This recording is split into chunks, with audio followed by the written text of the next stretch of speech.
Hello दोस्तों, मैं हूं अर्षद। स्वागत है आप सबका अपने चैनल वारिस फ्री क्लासेस पे।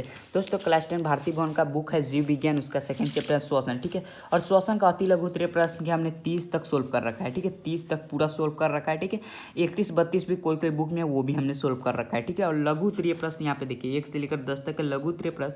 तो यहाँ पे आज इस वीडियो में दोस्तों लघु उत्तरीय प्रश्न 1 से लेकर 10 तक एक ही वीडियो में कवर करने वाले। ठीक है, पूरा 1 से 10 तक इसी वीडियो में कवर होने वाला है। बहुत ही बारीक बारीक से आपको बताया जाएगा, समझाया भी जाएगा। ठीक है, तो वीडियो को एंड तक देखिएगा, ये देखने के बाद पूरा क्वेश्चन आप सोल्व कर पाइएगा। ठीक है, या फिर दोस्तों अति लघु उत्तरीय प्रश्न पूरा 30 तक चाहिए तो आप देख सकते हैं हमारे चैनल पर अपलोड है। एक एक करके भी हमने अपलोड कर रखा है और एक वीडियो में भी अपलोड कर रखा है। पर आज हम इस वीडियो में लघु उत्तरीय प्रश्न 1 से लेकर 10 करेंगे। हो सकता है नेक्स्ट वीडियो में दीर्घ उत्तरीय करें। ठीक है, तो हम क्या करते हैं, लघु उत्तरीय पूरा एक वीडियो में आज कर देते हैं। ठीक है, तो चलिए स्टार्ट करते हैं फर्स्ट क्वेश्चन से और पूरा 10 क्वेश्चन देखते हैं मोबाइल स्क्रीन के ऊपर एकदम लाइव प्रूफ, वो भी HD क्वालिटी में। चलिए सो गाइस, यहाँ पे हम मोबाइल स्क्रीन को पढ़ा चुके हैं और ये हमारा फर्स्ट क्वेश्चन देख सकते हैं। ठीक है, तो चलिए फर्स्ट क्वेश्चन से हम यहाँ पे स्टार्ट करते हैं। आप क्या कीजिएगा, ध्यान से समझिएगा दोस्तों जो मैं बोल रहा हूँ। आप क्या कीजिए, कॉपी पेन ले लीजिए। ठीक है, कॉपी पेन ले लीजिए, जो मैं बताने वाला उसको नोट कर लीजिए। ये ना कि भाई साहब ये क्वेश्चन देखो और स्क्रीनशॉट मारवा ले। होता क्या, मैंने भी क्लास किया है। ठीक है, मैंने भी 10 पढ़ा है। अगर आप स्क्रीनशॉट लेते हैं मोबाइल फ़ोन में तो आप फ़ोन से तो पढ़ नहीं पाएंगे। जब भी ये फ़ोन देखेंगे यानी इस क्वेश्चन के लिए आप फ़ोन उठाएंगे तो हो सकता है आप वीडियो वगैरह देखने लग जाए, उसके टाइम को बर्बाद कर दे। इसलिए आप क्या कीजिए, कॉपी में लिखिए। जी हाँ दोस्तों, कॉपी लीजिए। एक कॉपी में आप क्या कीजिए, बायोलॉजी का बनाइए, एक कॉपी फिजिक्स का, एक कॉपी में केमिस्ट्री का। ठीक है, कॉपी वाइज आपको रखिएगा तो क्या होगा, नोटबुक अगर आप टॉपिक वाइज चैप्टर वाइज रखिएगा। ठीक है, जो नोटबुक है उसको चैप्टर वाइज आप बनाते रहिएगा तो उससे क्या होगा कि आपको याद करने की क्षमता बढ़ेगी और जो क्वेश्चन चाहिए फटाक से आप खोल लीजिएगा और उसको याद कर लीजिएगा। ठीक है, क्वेश्चन को याद नहीं किया जाता है, समझा जाता है। जी हाँ दोस्तों, इतना क्वेश्चन आप देखिएगा फर्स्ट का, श्वसन सजीवों के लिए क्यों अनिवार्य है, तो भाई साहब इतना बड़ा है, आपको ये याद करने में तो बाप रे बहुत लेट लगेगा। अरे भाई साहब याद क्यों कीजिएगा, इसको समझिए ना। जी हाँ, श्वसन सजीवों के लिए क्यों अनिवार्य है, समझ जाएंगे कि जो सजीव है यानी जीवित लोग, जीवित प्राण है। ठीक है, जिनमें जीवन होता है, जो जीने वाले प्राणी होते हैं उसे हम लोग क्या कहते हैं, सजीव कहते हैं। ठीक है, यानी जीने वाले जीव, जिसके अंदर जान है वो सजीव है, जान नहीं है तो निर्जीव है। ठीक है, निर्जीव यानी बिना जान वाला, सजीव यानी जान वाला। ठीक है, तो देखिए, तो समझ लीजिए कि जो जान वाला है उसमें श्वसन क्यों अनिवार्य है। ठीक है, जिनमें जान है वो श्वसन क्यों अनिवार्य है, बिना श्वसन के नहीं रह सकते क्या। तो चलिए ये आप समझ लीजिए। उसके बाद आप कॉपी में क्या कीजिएगा, अपने मन से लिखिएगा। ये जो मैं बोल रहा हूँ, ठीक है, ये जो हम स्क्रीन पे शो कर रहे हैं ये आप डायरेक्ट लिख लीजिएगा तो कहाँ आ जाएगा, फिर तो आपको रटने वाला सुविधा हो जाएगा। ठीक है, आप इसको समझ लीजिए। चाहे तो ये लिख भी सकते हैं, लेकिन इसके बाद क्या कीजिएगा, क्वेश्चन को पढ़ लीजिएगा। उसके बाद इसका आंसर खुद से लिखिएगा कि आप क्या समझे और क्या अच्छे से समझे। ठीक है, और उसको लिखिएगा, उसके बाद आपको जल्दी याद होता है। ठीक है, तो चलिए बिना वक्त पाए चलिए सबसे पहले चलते हैं कि श्वसन सजीवों के लिए क्यों अनिवार्य है। तो देखिए ध्यान समझिएगा, सजीवों को भोजन से आवश्यक ऊर्जा प्राप्त होती है। ठीक है, जो सजीव होते हैं उसको भोजन खाता है तो उसको आवश्यक ऊर्जा तो प्राप्त होती है। यानी हम लोग जो खाना खा लेते हैं, ठीक है, तो उससे हमें क्या होता है, इतना ऊर्जा तो प्राप्त हो जाता है कि हम कुछ काम कर सकते हैं। ठीक है, अच्छा खासा जितना हमारा ज़रूरी है उतना ऊर्जा प्राप्त होता है। ठीक है, तो वही लिख सकते हैं कि सजीवों को भोजन से आवश्यक ऊर्जा प्राप्त होती है। पचे हुए भोज्य पदार्थ से ऊर्जा का उत्पादन ऑक्सीकरण के द्वारा होता है। ठीक है, जो हम खाते हैं उसका जो भोजन पदार्थ होता है यानी कि जो हम खाते हैं वो खाना पचता है तो उससे ऊर्जा का उत्पादन ऑक्सीकरण के द्वारा होता है। ठीक है, ये समझ लीजिएगा। और ऑक्सीकरण में ऑक्सीजन की उपस्थिति तो अनिवार्य है। ठीक है, अब ऑक्सीकरण हो रहा है तो ऑक्सीजन तो जरूर होगा। ठीक है, तो ये आप भी लिख सकते हैं। ये तो एकदम इजी बताया गया दोस्तों, एकदम इजी आप देख सकते हैं कि एकदम रटने वाला नहीं है, समझने वाला है। ठीक है, उसके बाद क्या है कि ऑक्सीजन की अनुपस्थिति में होने वाले अवायवीय ऑक्सीकरण में काफ़ी कम ऊर्जा मुक्त होती है। ठीक है, अब देखिए जो ऑक्सीजन की उपस्थिति में हो रहा है, ठीक है, तो उसमें ऑक्सीजन की उपस्थिति में हो रहा है भाई साहब, तो उसमें ऊर्जा क्या होगा, ज़्यादा होगा। ठीक है, क्योंकि ऑक्सीजन है तो ऊर्जा तो ज़्यादा होगा। हम लोग ऑक्सीजन जितने लेंगे उतना ही ना ऊर्जा बनेगा। ठीक है, लेकिन अगर ऑक्सीजन की अनुपस्थिति हो यानी ऑक्सीजन ना हो तो क्या होगा, अवायवीय ऑक्सीकरण में बहुत कम ऊर्जा मुक्त होता है। ठीक है, उसका लिख सकते हैं कि शरीर को पोषण के साथ साथ ऑक्सीजन की भी आवश्यकता होती है। जी हाँ दोस्तों, शरीर को पोषण के साथ साथ ऑक्सीजन तो जरूर होगा। ठीक है, अब ऐसा थोड़ी ना है कि आप क्या कीजिए, एक कैन में ले लीजिए, एक शीशा का बना लीजिए, उसके अंदर चल जाइए, ऑक्सीजन कुछ नहीं होगा, वहाँ से निकाल लीजिए बाहर। ठीक है, मशीन द्वारा। उसके बाद उसमें सिर्फ खाना खाइए तो थोड़ी ना जीवित रह जाएगी, आपको ऑक्सीजन ज़रूर है। ठीक है, खाना पानी ऑक्सीजन ये 3 है आपके जीवन जीने के लिए। ठीक है, उसके बाद यहाँ पे हो गया कि शरीर को पोषण के साथ साथ ऑक्सीजन की भी आवश्यकता होती है। सजीवों के रक्त परिसंचरण में ऑक्सीजन अनिवार्य है। जी हाँ, जो सजीव होता है यानी हम लोग है, अब हम लोग का जो खून परिसंचरण यानी खून जो चलता है उसमें ऑक्सीजन तो होना जरूरी है, क्योंकि ऑक्सीजन दो दोस्त होता है, ऑक्सीजन में हेमोग्लोबिन होता है, ठीक है, सॉरी ऑक्सीजन में नहीं, ब्लड में हेमोग्लोबिन होता है, ठीक है, तो हेमोग्लोबिन में ऑक्सीजन तो ज़रूरी है, ठीक है।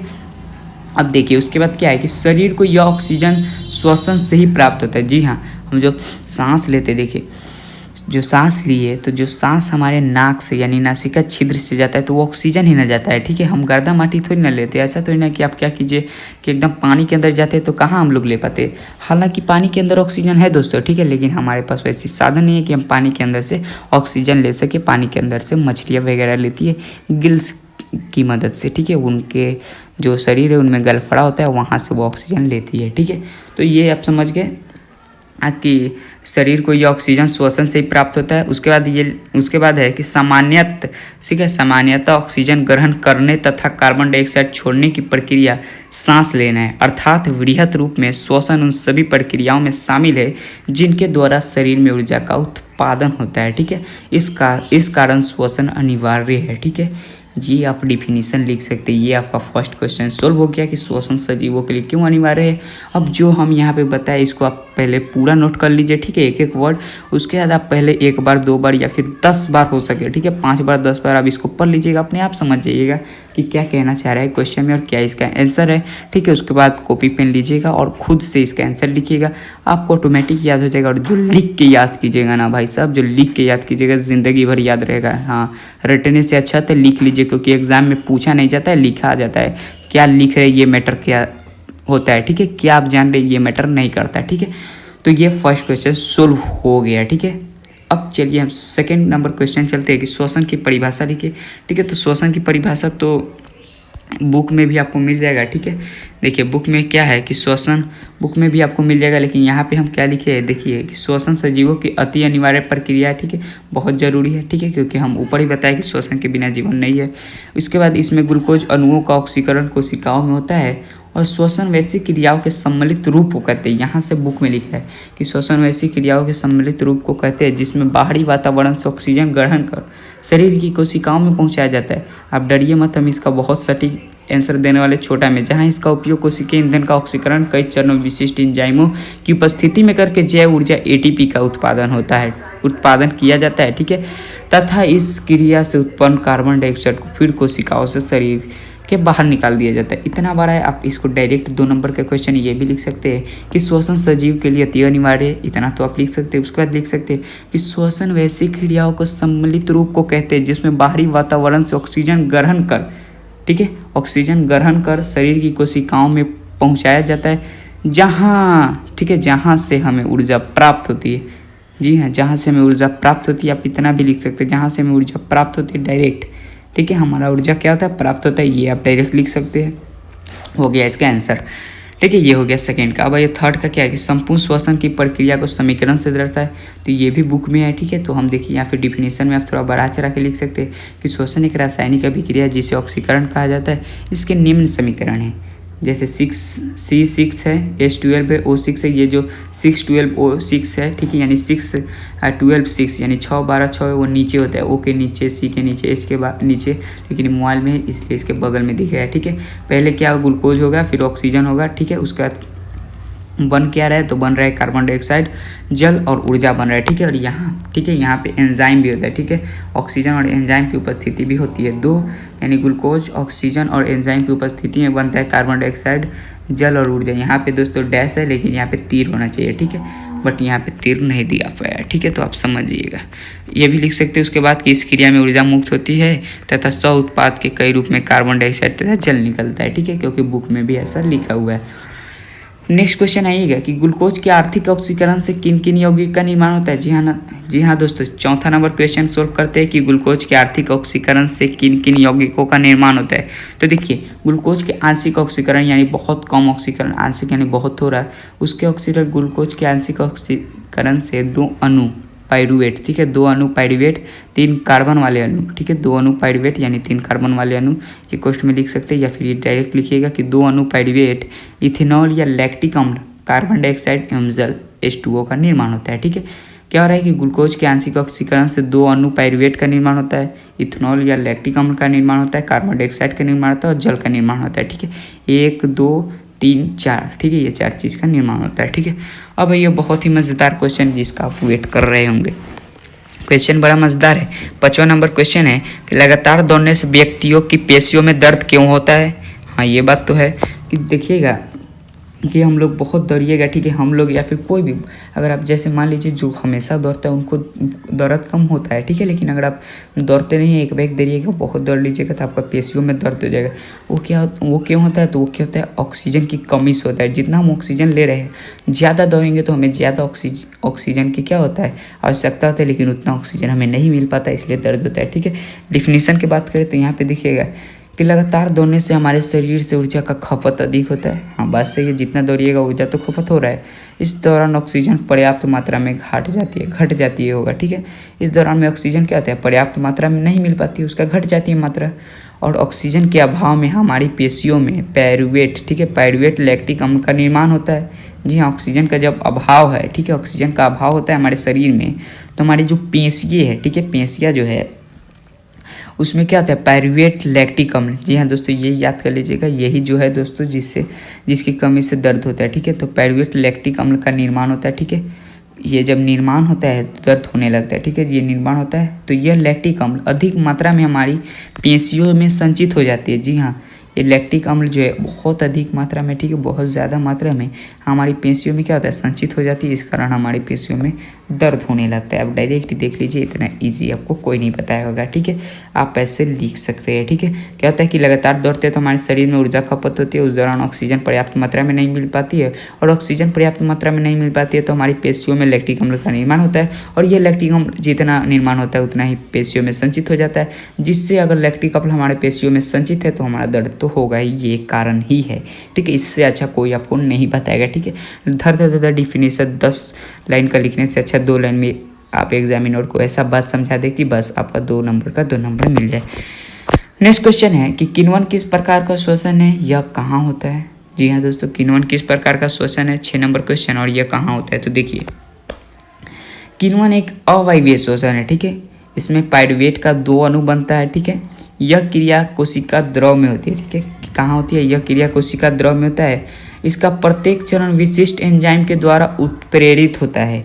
किण्वन वह प्रक्रिया है जिसमें पाइरूवेट ऑक्सीजन की अनुपस्थिति में इथेनॉल एवं CO2 में परिवर्तित हो जाता है। यह क्रिया ईस्ट में होता है। ठीक है, किण्वन किस प्रकार का श्वसन, आपको यहाँ तक CO2 में परिवर्तित हो जाता है, यानी कार्बन डाइऑक्साइड में परिवर्तित हो जाता है, यहाँ तक है। और यह कहाँ होता है, तो ये ईस्ट में होता है। ठीक है, तो किण्वन कहाँ होता है, तो ईस्ट में होता है। क्या किस प्रकार का श्वसन है, तो यह एक अवायवीय श्वसन है।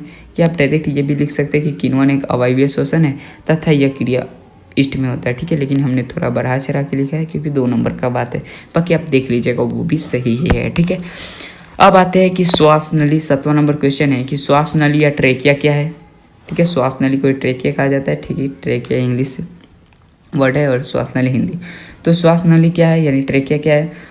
तो देखिए, श्वास नली या ट्रेकिया द्वारा श्वसन कीटों तथा टिड्डा तथा तिलचट्टा में होता है। ठीक है, श्वास नली या ट्रेकिया द्वारा श्वसन कीटों तथा टिड्डा तथा तिलचट्टा में होता है। अब ऐसा नहीं है कि हमारे शरीर में श्वास नली नहीं है, हमारे शरीर में है, लेकिन जो श्वास नली है या ट्रेकिया है वो श्वास नली ट्रेकिया जो दोस्तों कीट टिड्डा तिलचट्टा में होता है। ठीक है, और ये तीनों, ठीक है, ये तीनों श्वास नली से ही श्वसन करते हैं। जी हाँ, सिर्फ इनका साधन श्वास नली ही होता है श्वसन का। तो आप आगे देख लीजिए कि श्वास नली यानी ट्रेकिया शरीर के भीतर स्थित अत्यंत शाखित हवा भरी नलिकाएं हैं जो एक और सीधे उत्तकों के संपर्क में होती है तथा दूसरी ओर शरीर की सतह पर श्वास रंध्र नामक छिद्रों के द्वारा खुलती है।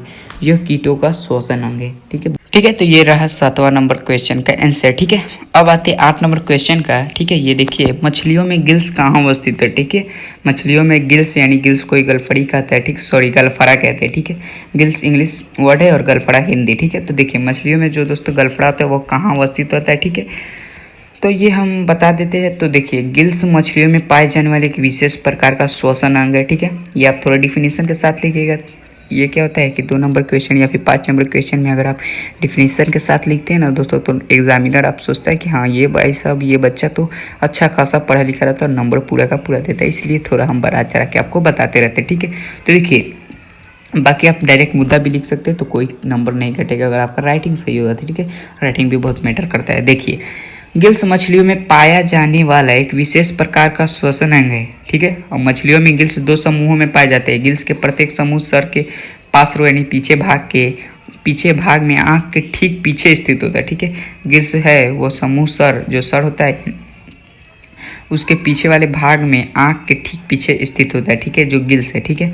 और प्रत्येक समूह में कई गिल्स आगे से पीछे की और श्रृंखलाबद्ध तरीके से व्यवस्थित होते हैं। प्रत्येक गिल एक चाटी थैली में स्थित होता है जिसे कोष्ठ कहते हैं। गिल कोष्ठ एक और आहार नाल की ग्रसनी में खुलता है तथा दूसरी ओर शरीर के बाहर खुलता है। प्रत्येक गिल कोष्ठ की कई तालिकाएं हैं। मछलियाँ गिल्स से ही जल में घुले ऑक्सीजन को ग्रहण करते हैं। इतना आप लिख सकते हैं, या फिर ये भी लिख सकते हैं मछलियों में गिल्स है। पहले ये लिख सकते हैं कि गिल्स मछलियों में पाया जाने वाला एक विशेष प्रकार का श्वसन अंग है और मछलियों में गिल्स दो समूहों में पाया जाता है, ठीक है। और गिल्स का जो प्रत्येक समूह है सर के पीछे वाले भाग में आंख के ठीक पीछे स्थित होता है और समूह में कई गिल्स आगे से पीछे और श्रृंखलाबद्ध तरीके से व्यवस्थित होते हैं। प्रत्येक गिल एक चाटी थैली में स्थित होते हैं जिसे कोष्ठ कहते हैं। बस इतना भी आप लिख सकते हैं। चलिए अब चलते हैं नेक्स्ट क्वेश्चन में। 9वां नंबर क्वेश्चन क्या है कि मानव शरीर की कौन सी संरचनाएं श्वसन अंगों का निर्माण करता है, ठीक है। कौन कौन सी संरचनाएं हैं, ठीक है, जो श्वसन अंगों का निर्माण करता है। ये भी क्वेश्चन ये पूछ सकता है कि मानव शरीर में श्वसन के दौरान किन किन अंगों का योगदान होता है, ठीक है। तो देखिए, मानव में नासिका छिद्र स्टार्ट होता है नाक से ही, ठीक है। उसका स्वर यंत्र या फिर लैरिंग्स, ठीक है। उसका श्वास नली है या ट्रैकिया, ठीक है। ये दो नाम है, इंग्लिश और हिंदी। तो पहले लिख सकते मानव में नासिका छिद्र, स्वर यंत्र या लैरिंग, श्वास नली या ट्रैकिया तथा फेफड़ा। लास्ट होता है फेफड़ा और यही महत्वपूर्ण होता है। ये सब मिलकर श्वसन अंग का निर्माण करती है। बस यही लिख सकते हैं। 9वां नंबर क्वेश्चन यही होगा, ठीक है। 9वां नंबर क्वेश्चन का आंसर। अब चलते 10वां नंबर क्वेश्चन का कि श्वासोच्छ्वास क्या है। या दोस्तों, श्वासोच्छ्वास क्या है। तो देखिए, श्वसन की दोनों अवस्थाएं प्रवास, एक होता है प्रश्वास, ठीक है, एवं उच्छ्वास। प्रश्वास भी होता है और उच्छ्वास भी होता है, ठीक है। तो ये प्रवास एवं उच्छ्वास को सम्मिलित रूप से श्वासोच्छ्वास कहते हैं, ठीक है। नासिका द्वारा हवा को फेफड़े तक पहुंचाना है जहां ऑक्सीजन रक्त कोशिकाओं में चला जाता है तथा रक्त से फेफड़े में आया कार्बन डाइऑक्साइड बची हवा के साथ बाहर निकलता है। इस क्रिया को श्वासोच्छ्वास या सांस लेना कहते हैं, ठीक है। यानी कि ऑक्सीजन का ग्रहण करना फेफड़ों द्वारा, ठीक है, हवा के द्वारा, नाक के द्वारा हवा को फेफड़े तक पहुंचाना है जहां ऑक्सीजन मिलता है, ठीक है। और जो फेफड़े से आया कार्बन डाइऑक्साइड बची हवा के साथ बाहर निकालना, ये क्रिया श्वासोच्छ्वास या सांस लेना कहते हैं। यही इसका आंसर हो जाएगा, ठीक है। तो यही था 10 नंबर तक क्वेश्चन, ठीक है। 1 से 10 तक सोल्व पढ़ा रखे। उम्मीद करता हूँ वीडियो पसंद तो वीडियो को आप लाइक कर दीजिएगा। चैनल पर नहीं तो चैनल को सब्सक्राइब तो ज़रूर कीजिएगा, ठीक है। चलिए हम मिलते हैं आपको नेक्स्ट वीडियो में, तब तक के लिए बाय। आप कमेंट कर सकते हैं कि अब दीर्घ उत्तरीय लाए, ठीक है, यानी जीव विज्ञान का जो बचा हुआ है श्वसन का दीर्घ उत्तरीय लाए, ठीक है। उसके बाद या फिर डायरेक्ट फिजिक्स या केमिस्ट्री में जाए, ठीक है। कोई भी सब्जेक्ट कर सकते हैं, क्या चाहिए आप कमेंट भी कर सकते हैं। चलिए मिलते हैं नेक्स्ट वीडियो में।